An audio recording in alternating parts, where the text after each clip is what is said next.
आते हैं कि रिकवरी आपके खिलाफ में डाल दी गई 125(3) में सीआरपीसी के तहत। अब उस रिकवरी से हमें कैसे बचना है, कैसे हमें चीज़ों को सोचना है, कैसे हमें समझना है। तो जब भी आपके खिलाफ में कोई रिकवरी फाइल हो और पुलिस आपके दरवाजे पे दस्तक दे, तो सबसे पहले आपको ये देखना है कि जो 125(3) का जो प्रार्थना पत्र है उसमें हमें किस तरीके से आपत्ति देने का मौका दिया गया।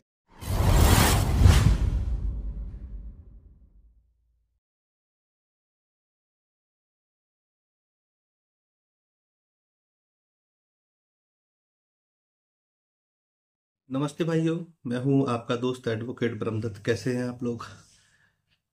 आज हम बात करेंगे कि जो रिकवरी के लिए जो नोटिस जारी किए जाते हैं, क्या वो सही हैं? मेरे पास में कई सारे ऐसे मामले आए, लोग काफी परेशान रहते हैं। वो कहते हैं भैया किसी तरीके से मेंटेनेंस जो है ना वो रुक जाए, मेंटेनेंस में वसूली की जा रही है, पुलिस मेरे पीछे लगी हुई है, इस पे कैसे बचना है। तो आज हम उसी के संबंध में आज हम बात करेंगे।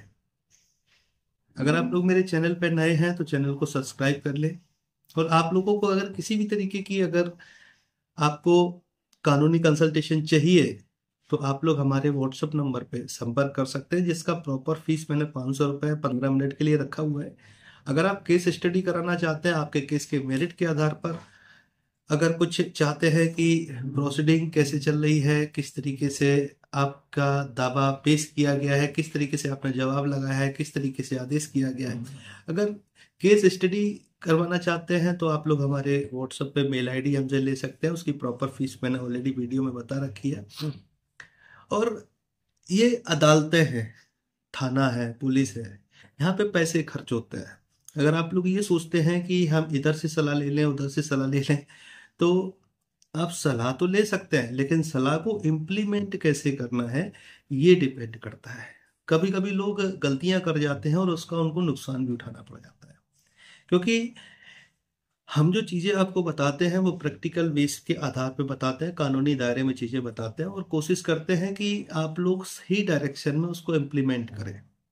लेकिन कुछ लोग ये सोचते हैं कि हमने कुछ उनको बता दिया तो उन लोगों ने अपने हिसाब से कुछ भी लिख दिया। हर चीज का एक तरीका होता है।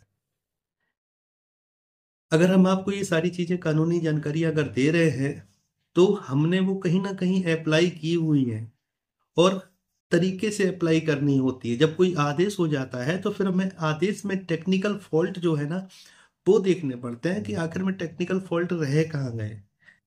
तो ऐसे ही बहुत सारे लोग मेरे पास आते हैं, कहते हैं कि भैया मेरे पीछे पुलिस लगी हुई है, 1 लाख की वसूली हो गई है, 2 लाख की वसूली हो गई है, किसी की 10 लाख की वसूली है, इकट्ठी होती रहती है होती रहती है होती रहती है। और पति जो है वो बेरोजगार है, कुछ कर भी नहीं पा रहा है इस टेंशन की वजह से। तो ऐसी स्थिति में हमें क्या करना चाहिए और हमें क्या देखना चाहिए, उसके संबंध में आज हम बात करेंगे।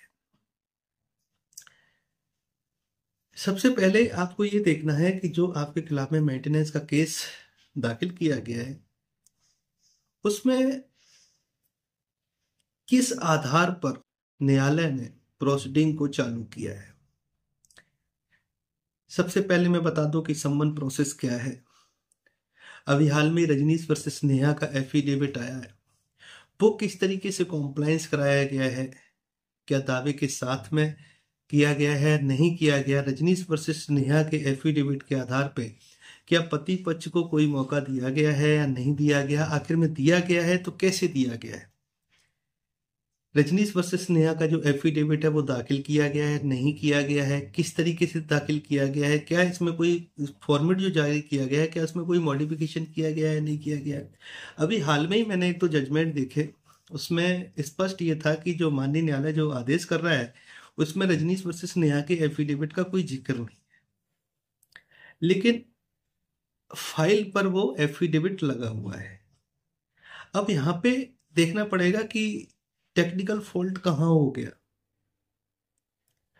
चलो सब बातें छोड़ते हैं, रिकवरी की बात पे आते हैं कि रिकवरी आपके खिलाफ में डाल दी गई 125(3) में सीआरपीसी के तहत।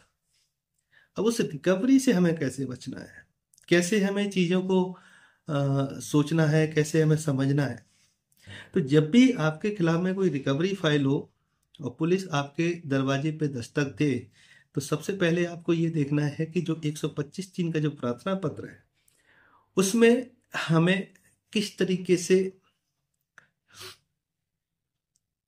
आपत्ति देने का मौका दिया गया है। तो मैं आपको बता दूं कि सीआरपीसी 125(3) जो होता है ना, जैसे ही दाखिल होती है तो मजिस्ट्रेट की जिम्मेदारी बनती है कि आपको एक नोटिस जारी करे। और नोटिस में, उस नोटिस का मतलब ये होता है कि भाई हमने ये आदेश पारित किया था न्यायालय से और आपने अभी तक ये धनराशि नहीं चुकाई है, आइए अपनी वजह दिखाइए, अदरवाइज हम आपके खिलाफ में वसूली वारंट जारी करेंगे। यहाँ पे हमें आपत्ति देनी होती है, लेकिन कुछ लोग क्या करते हैं, अपनी पूरी कहानी लिख देते हैं। ऐसा कहानी से कोई लेना देना नहीं। सिर्फ अदालतों में ये देखा जाता है कि आखिर में डिस्प्यूट की वजह क्या है, उसी के आधार पर निर्णय होते हैं। क्योंकि यहाँ कहानी लिखने का कोई मतलब नहीं है, ये आप अपने WS में रिटन स्टेटमेंट में ऑलरेडी दे चुके हैं। तो यहाँ पे सिर्फ आपको कारण बताना है कि आखिर में ऐसी क्या चीजें रही। इसके लिए मैंने बहुत अच्छा तोड़ निकाला था, एविडेंस एक्ट 44, कपट पूर्वक आदेश प्राप्त करना। अब यहाँ कपट कैसे हुआ है, ये केस स्टडी में देखने वाली बात होगी कि आपके केस में कपट कहाँ हुआ है। जो आदेश पारित किया गया है उसमें कपट कहाँ हुआ है। कुछ लोग ये कहते हैं भैया उसने ये झूठ बोल दिया, भैया उसने ये झूठ बोल दिया, उसने मेरी सैलरी ज्यादा बता दी। ये कपट के दायरे में नहीं है।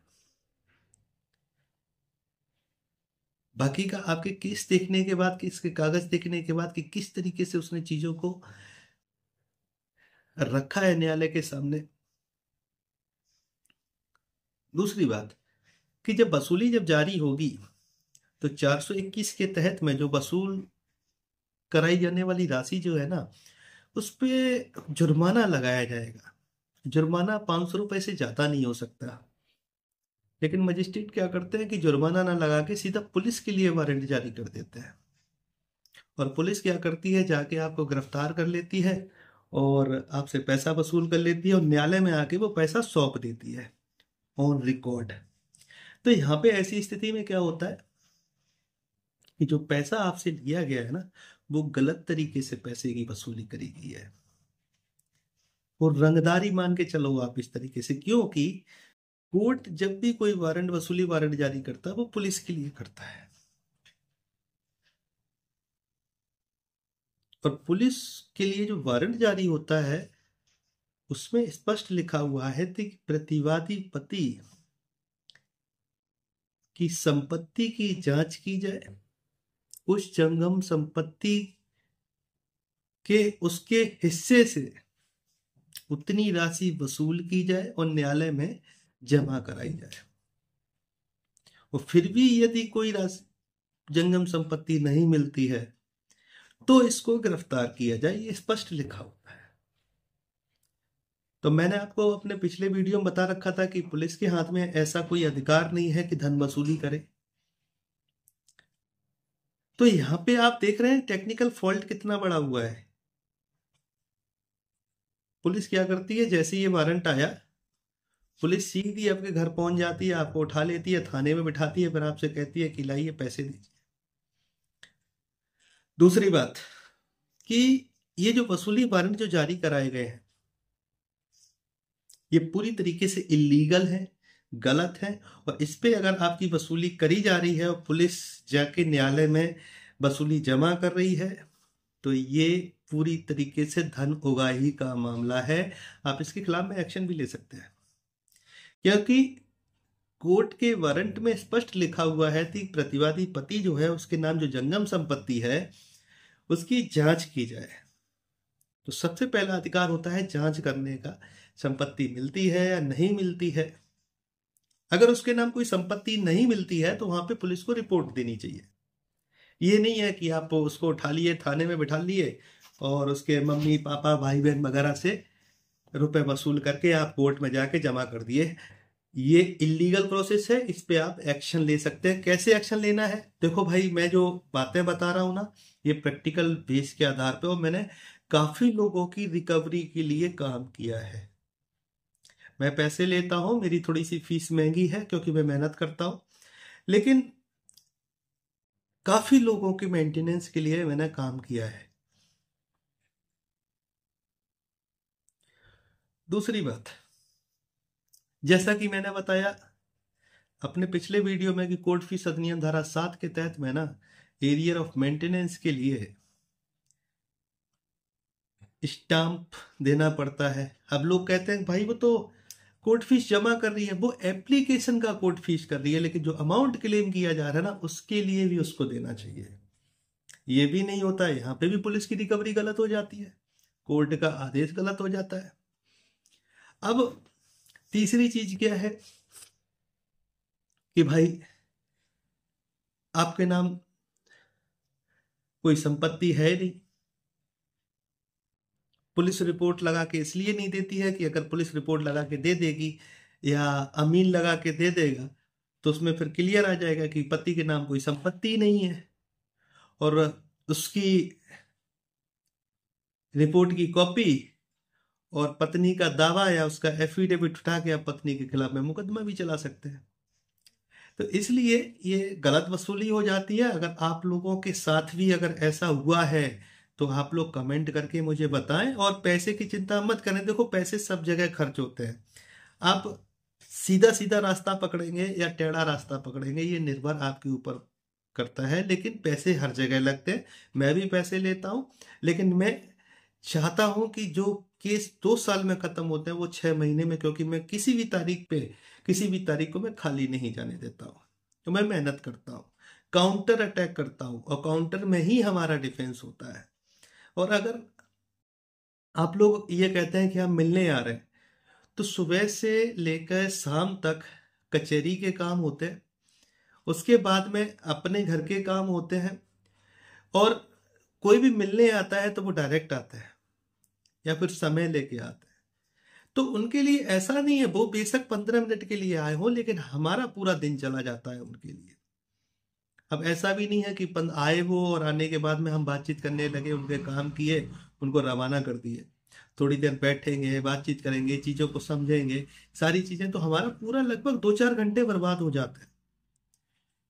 तो प्लीज आप लोगों को अगर किसी भी चीज की जानकारी चाहिए तो आप लोग हमारे व्हाट्सएप नंबर पर संपर्क करें। और ये मैं आज से नहीं कर रहा हूँ, काफी दिनों से कर रहा हूँ। पहले मैं फ्री करता था, लेकिन आप लोगों की वजह से कुछ लोगों ने हमारी सहायता का, हमारी कानूनी चीजों का और हमारी शराफत का फायदा उठाया और हमें ट्रैप करने की कोशिश की थी, लेकिन उनका दांव चला नहीं। तो इसलिए इन सब बातों से कोई फायदा नहीं है। आप लोग अगर संपर्क करना चाहें तो आप लोग संपर्क कर सकते हैं। बहुत सी ऐसी चीजें हैं